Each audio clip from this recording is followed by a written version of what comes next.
Unusual presents The Mysterious Traveler.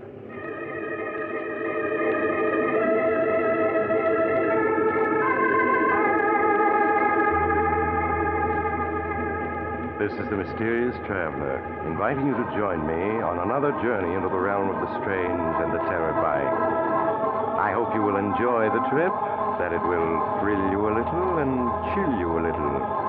So settle back, get a good grip on your nerves, and be comfortable, if you can.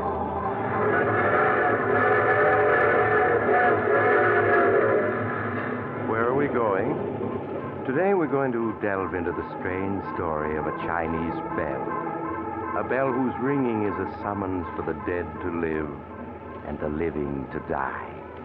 As you shall see in the story I call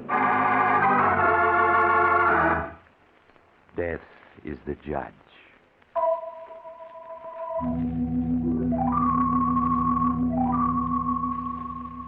Our story begins in a small curio shop in New York's Chinatown. Dr. John Williams, one of the finest brain surgeons in the Middle West, and his wife are celebrating their 20th wedding anniversary by a trip to New York. They have stopped in at this curio shop for sentimental reasons, just as they did on their honeymoon 20 years before. Oh, John, it's the same. It's exactly the same as it was.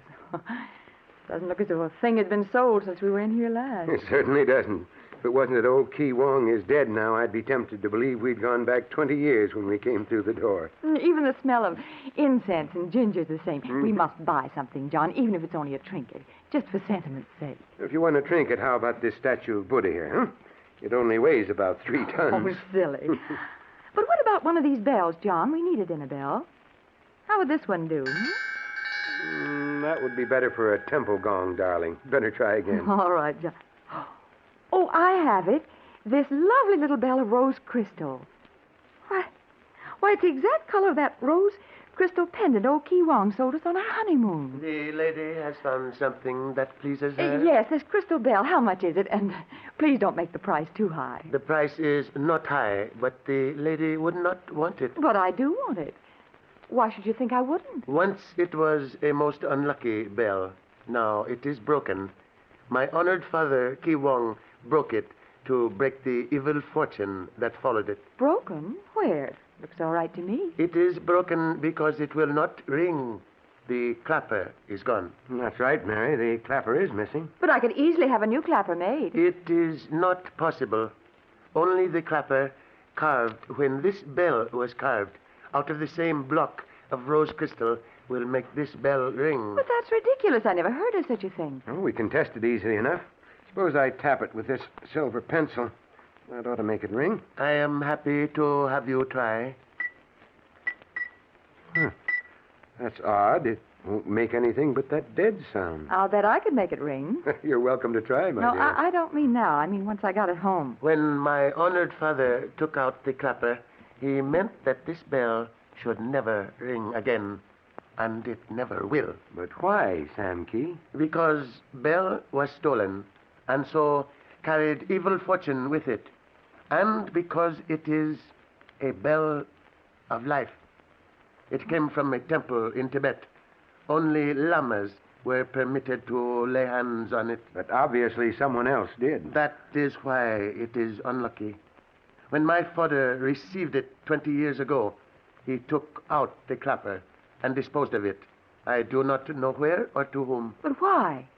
Just what was he afraid of? He dare not risk having this bell ring, for it belonged to the High Lama of a tribe that believed the ringing of this bell will bring the dead back to life. You mean this bell? Yes. You look skeptical, but it is true. When someone died whose life was too precious to spare, this sacred bell was rung beside his body, and death let go his hold. The dead return to life. You mean you really believe that? It is true, but I have not told the whole story. This carving here upon the bell, it is Tibetan. It says, "Who rings this bell cheats death. But death will not be cheated. A little cryptic, I'd say. It means that when the bell is used to rescue someone from death, another whose span of life is not yet over is taken by death instead. You mean that the Grim Reaper keeps his quota filled, even if he has to take somebody who's not on his list? It is so, Doctor. John, you're talking as if you believe the whole thing. It's just nonsense, of course. But what a lovely topic for conversation it'll make. I just simply won't leave without this bell now. But if it won't ring, what good is it? I'll make it ring. Leave that to me. If the lady wishes the bell, the price is $5. Well, the lady wants it, so she'd better have it, I guess. Oh, I don't want to risk breaking it while we're traveling, though. Can you mail it to our home address? Of course. The name is Dr. John Williams, 1766.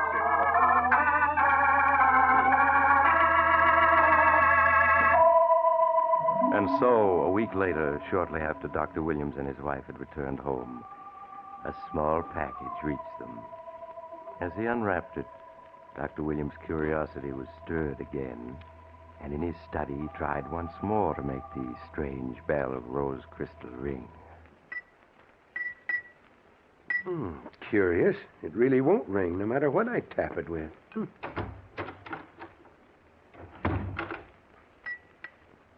Hello, John. Oh, hello, Mary. You're home from the hospital early, dear. Yes, I felt a little tired today.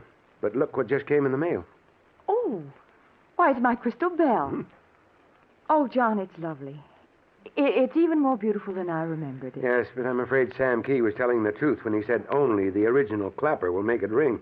I've tried everything I can think of. The trouble with men, darling, is that they're not logical. What do you mean? Well, if the ball is of rose crystal, a rose crystal clapper should make it ring, shouldn't it? The logic is perfect, but how can we test it?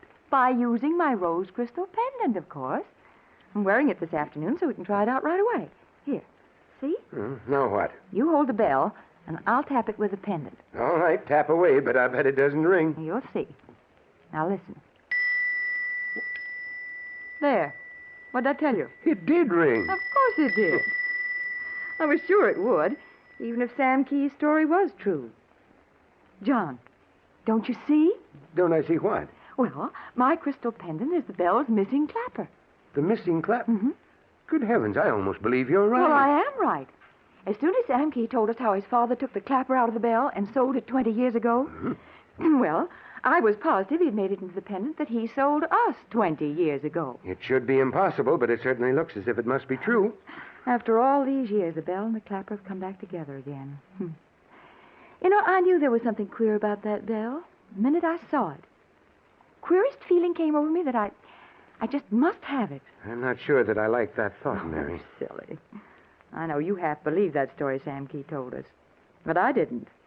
Now, I have my bell complete. Now, all I have to do is unfasten the pendant and attach it to the bell again. But, Mary... Now, help me do it, John. Look, the pendant's loose. It'll come off the chain if I twist it. Yes, here it is. Mary, are you sure this is wise? Now, if I tie it inside the bell with this thread...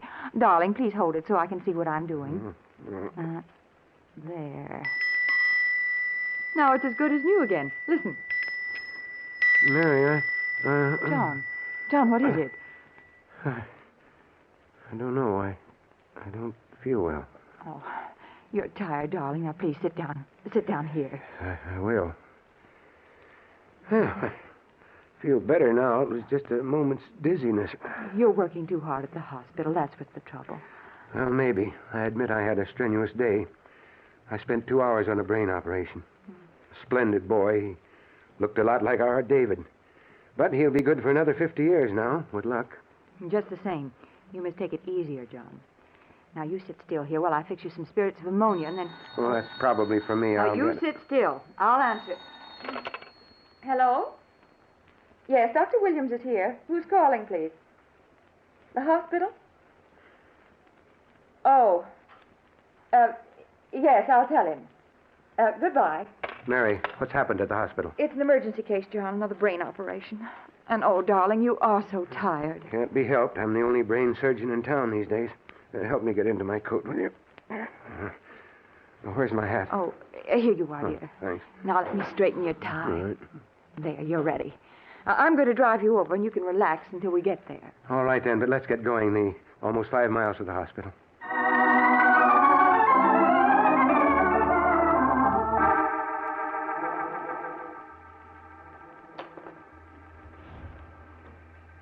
Nurse, another sponge, please. Here, Doctor.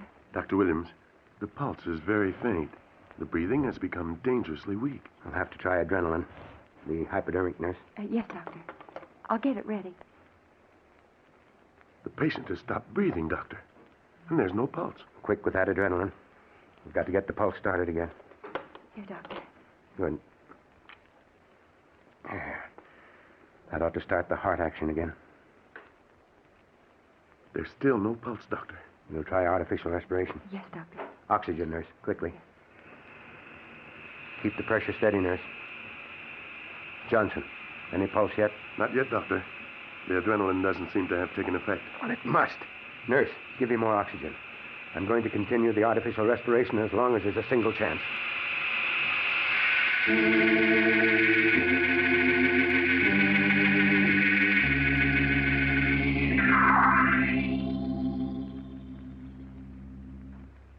I'm afraid it's no use, Doctor. No sign of a pulse at all. Dr. Williams, please rest now. You've done everything that anyone could. But he hasn't shown a sign of life, not for half an hour. Yes, I'm afraid we're beaten. If anyone could have saved him, you'd have done it. But death had, well, too strong a grip on him for anyone to bring him back. Too strong a grip. Yes, I do rather feel as if I'd been wrestling with someone for this poor fellow's life. And lost. Well, Doctor, don't feel too badly. In room 8, there's a boy who has a full life ahead of him, thanks to you. I suppose I have to look at it that way. Now, help me off with these things, will you, nurse? Of course, Doctor. There's the gloves and the jacket.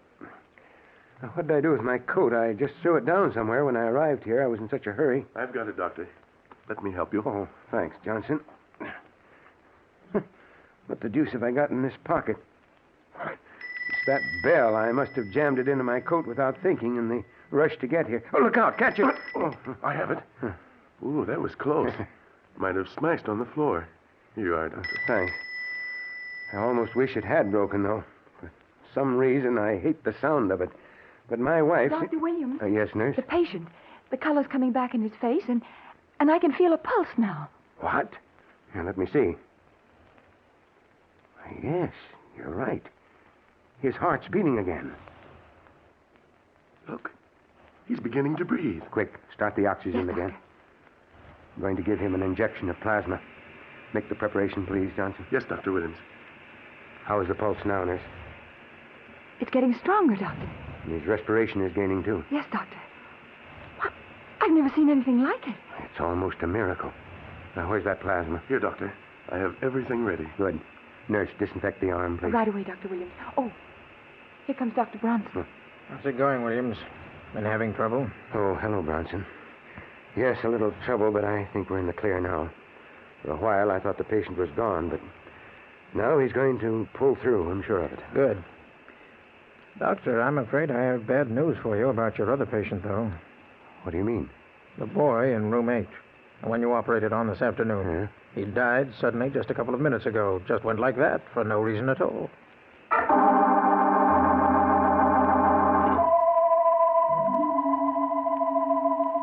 Dr. Williams' second patient, who had come back seemingly from death itself, did live. But when the operation was over and Dr. Williams was driving back to his home with his wife, he was strangely silent and preoccupied, so that when his wife spoke to him, he did not seem to hear her. Don't you want me to drive, John? John, I'm speaking to you. Oh, what, Mary? I said, don't you want me to drive? Oh, no, thanks, Mary. I'm perfectly all right. It's just that I was thinking. About that operation? Yes, the nurse told me about it. It was wonderful that you saved him. That's just it. I didn't save him. He was dead. Dead, do you hear? Then for no reason whatever, he came back to life. But you injected adrenaline and... I injected adrenaline half an hour before he showed signs of life. Then he revived. For no apparent reason whatever. Well, perhaps the adrenaline took a delayed effect. Perhaps. But there was no more reason for it than there was for the boy in room 8 to die suddenly as he did. But you have said yourself, John, that in medicine, nothing is ever absolutely certain. That's true, but just the same, that boy's sudden death bothers me. I want to know why he died. Well, an autopsy would tell you, wouldn't it? An autopsy? Yes. Mary, I'm going to turn around and go back to the hospital right now. I'm going to perform that autopsy myself. But, John, you mustn't turn here. There's too much traffic here. There's nothing coming now. I'll just swing around. John, look out! That car coming around the curve! Look out!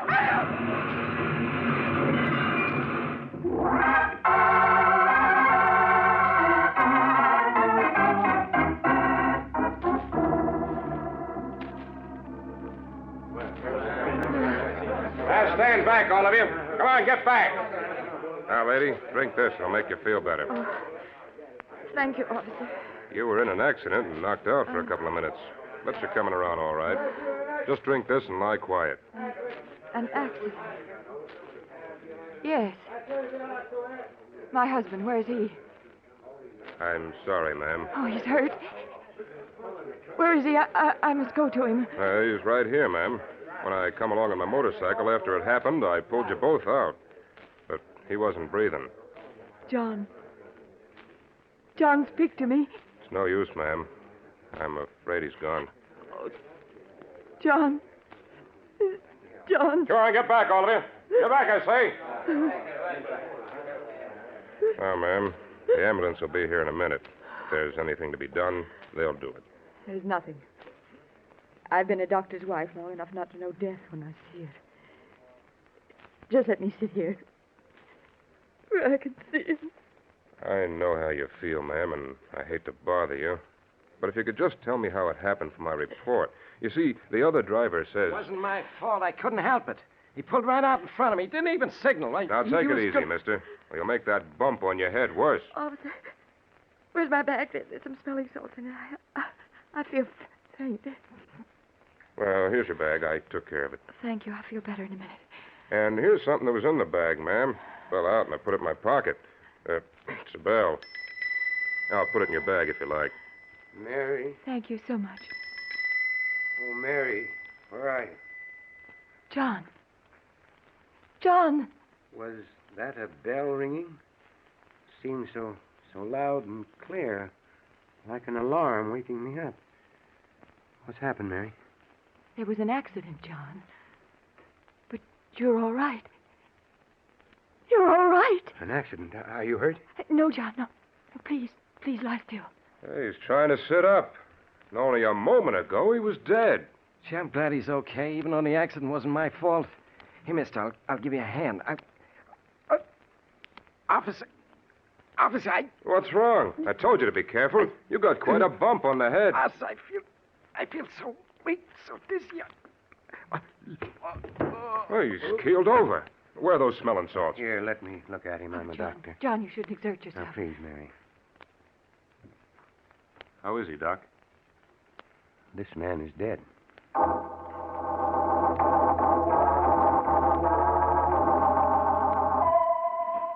Though Dr. Wilson protested that his injuries were not serious, he returned to the hospital where Dr. Bronson treated him, finding nothing wrong save a slight concussion. His wife took him home in a taxicab, promising to see that he stayed in bed for a day or two. That night, however, neither Dr. Williams nor his wife could sleep, though they remained awake for different reasons. 10, 11, 12. Mary, is that you? I was counting the strokes. It's midnight. You should be asleep. Can't go to sleep. Not until David gets home. David? Where is he? The movie? No, he came to me this afternoon and said there was a party at his fraternity tonight. He asked me if he could borrow the old car for the evening, and I let him have it. But he's not back yet, John. I can't help worrying. Especially after what happened to us. Well, I'll give him a talking to in the morning. A boy of 17 isn't old enough to be out until all hours. You ought to be asleep yourself, John. How's your head? It's all right, just throbs a little. All I had was a slight concussion. John, are you sure? Of course I am. Didn't you hear Bronson say so? What are you getting at? The bell. The crystal bell. Well, what about the bell? Your first words were about hearing it ring like an alarm wakening you. And it had just rung. Well, what of it? It rang, and I heard it as I was regaining consciousness. But at the hospital, the bell rang in the operating room, and your patient came back to life. He heard the bell ring, too. Don't be silly, Mary. My patient revived for natural reasons. As for me, I was just knocked out. But both times, somebody else died, John. At the hospital, the boy in room 8. And after you returned, the driver in the other car died. Pure coincidence. The boy probably had a blood clot on his heart. The driver had a fractured skull. It's a common occurrence for men with fractured skulls to keel over without even realizing they're hurt. But Sam Key told us that when the bell rang, the dead would return to life. And someone living would die. Stuff and nonsense, Mary. You've been a doctor's wife long enough to know that such thing isn't possible. But, John, No buts about it. It's impossible, do you hear? Yes, John. Of course it's impossible. Oh, I do wish David would get home. I feel so uneasy about him. He'll be home any minute now. He knows that he's supposed Oh, it's the telephone. Well, I'll answer. No, let me. No, stay in bed. I'll answer. Oh, all right, John. It'll only be a moment. Hello, Dr. Williams speaking. The police? What is it? What's happened? An accident. My son? Where is he? Is he badly hurt? The car turned over and burned. And my son? I see. The Rockford Village morgue. Yes, I'll come at once. John, what was it? Mary, I told you to stay in bed. It was just an emergency call. It's David, isn't it? Yes, it is David. I can tell by your face. Where is he? What's happened to him? He's been in an accident, Mary. David is dead.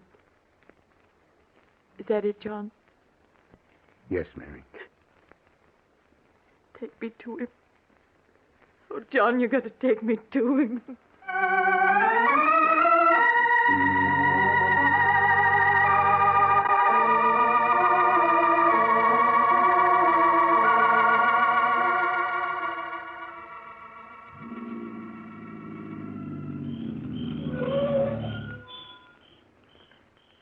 This is the place, mister. The Rockford Village morgue. Cross the pavement, go down those steps, then along the walk to where you see that little light over the door. Well, thank you. Mary, you must wait in the cab for me. I want to come with you. No, you mustn't. Promise me you'll wait here. I want to come with you.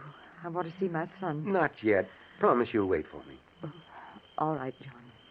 I'll wait. Be careful of those steps, mister. They're pretty steep, and it's awful dark. I'll be careful. I'll only be 5 minutes or so, Mary.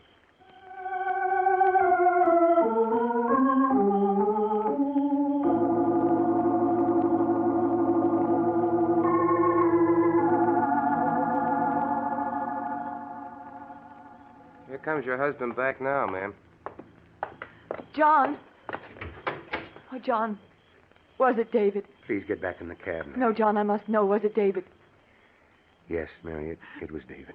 Oh, I have to go to him. Mary, stop. No, let go of me. I'm going to David. Mary, stop struggling. You can't go to I him. must. I must. Mary, don't you understand? You mustn't see him. I'm going, John. What have you got in your hand? It's the bell, the crystal bell. What are you doing with it? Here, give it to me. No, I'm going to ring it. Oh, give me that bell. No, I won't. I'm going to ring it, I tell you. There.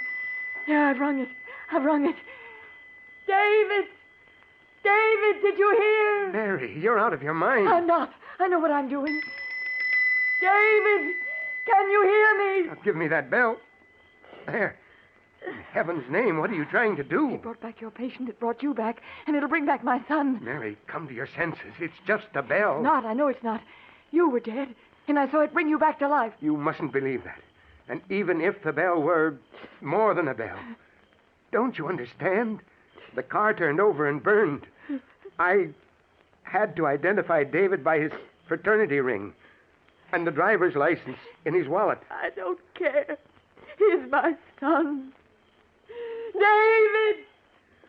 David! Mary, get into the cab. I won't. Not until I have my son back. David! Mary, won't you please? Mother! John, listen. It's David. David. Mother!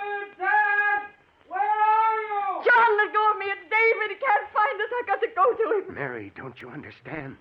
He was burned horribly. Mother! Dad!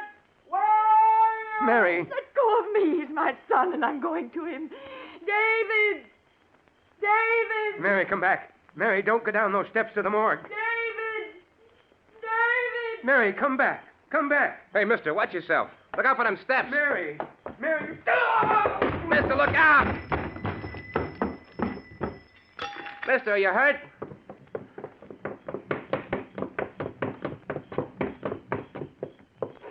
Gosh, he fell all the way down the steps. Mister, are you all right? Here, let me help you. Dad! Dad, here I am. I'm all right. I wasn't in the car at all. It was one of my fraternity brothers. I lent him my driver's license and... Dad. Dad, what is it? What's wrong? He started this way and fell down these steps. But why is he so still? Dad. Dad, speak to me. John. John, speak to us. David's all right, do you hear? David's come back to us. He's come back from the dead. He doesn't answer. He isn't breathing. David. He's dead. Yeah, lady. I guess he is. You see this glass bell he was holding? When he fell down, it broke. Looks like one of the pieces of it went straight into his heart. The bell killed him.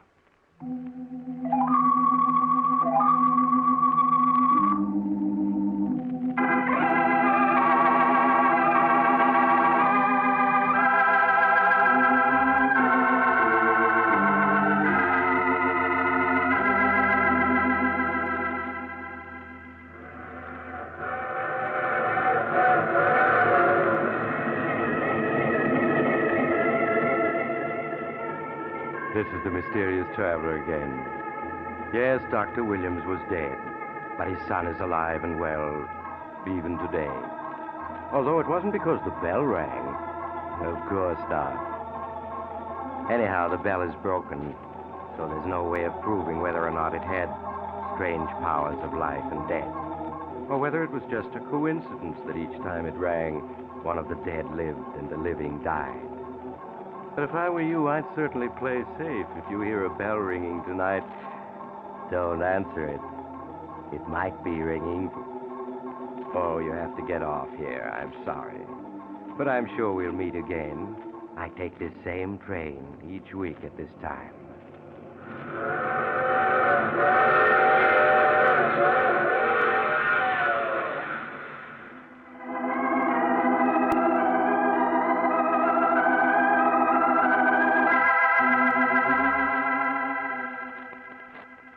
You have just heard The Mysterious Traveler, a series of dramas of the strange and terrifying.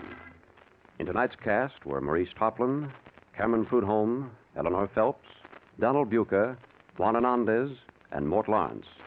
Original music was played by Charles Paul. The Mysterious Traveler is written, produced, and directed by Bob Arthur and David Cogan.